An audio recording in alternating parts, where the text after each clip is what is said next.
એક ગુનો economic offences વિંગમાં દાખલ કરવામાં આવ્યો હતો 24 ઓક્ટોબર 2024ના રોજ. આજે ગુનાની હકીકત એવી છે કે જે હેમંત કોન્ટ્રાક્ટર છે અને એમના પત્ની એ બંનેની ખોટી સહીઓ કરીને એક ખોટું પાવર ઓફ એટર્ની તૈયાર કરવામાં આવ્યું હતું. અને આ પાવર ઓફ એટર્ની આધારે જે અઠવા લાઇન્સ વિસ્તાર છે એની અંદર પ્લોટ નંબર 273 એની અંદર જે RDS હાઉસ નામનું જે બિલ્ડિંગ છે એની ઉપર મોર્ગેજ લોન લેવામાં આવી હતી. અને લોન કનૈયાલાલ કોન્ટ્રાક્ટર લીધી હતી.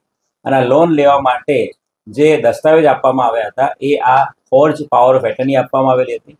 અને એના આધારે 2,92,00,000ની લોન બજાજ ફાઇનાન્સમાંથી લેવામાં આવેલી હતી. અને આ લોનના હપ્તા કનૈયાલાલ કોન્ટ્રાક્ટરે ના ભરતા એની ઉપર 70 લાખ જેટલા રૂપિયાનું દેણું હતું. અને જ્યારે બેંકે આ બાબતે સરફેસી એક્ટ મુજબ કાર્યવાહી કરી ત્યારે જે ફરિયાદી છે અને એમના પતિ હેમંત કોન્ટ્રાક્ટરને ખબર પડી હતી કે એમની ખોટી પાવર ઓફ એટર્ની તૈયાર કરીને આ લોન લેવામાં આવી છે. અને જેના આધારે હેમંતભાઈ કોન્ટ્રાક્ટરના પત્નીની એક ફરિયાદ દાખલ કરવામાં આવી હતી. 465, 467, 468, 471, 420 મુજબનો ગુનો દાખલ કરવામાં આવ્યો હતો.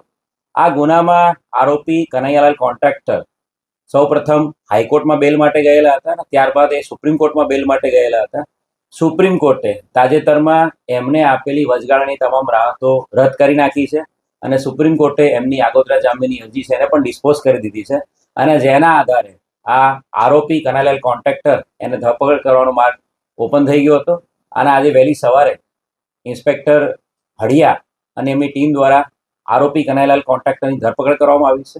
આ આરોપીના વિધિવત અટક કર્યા બાદ આજે એની રિમાન્ડની પણ કાર્યવાહી કરવામાં આવશે.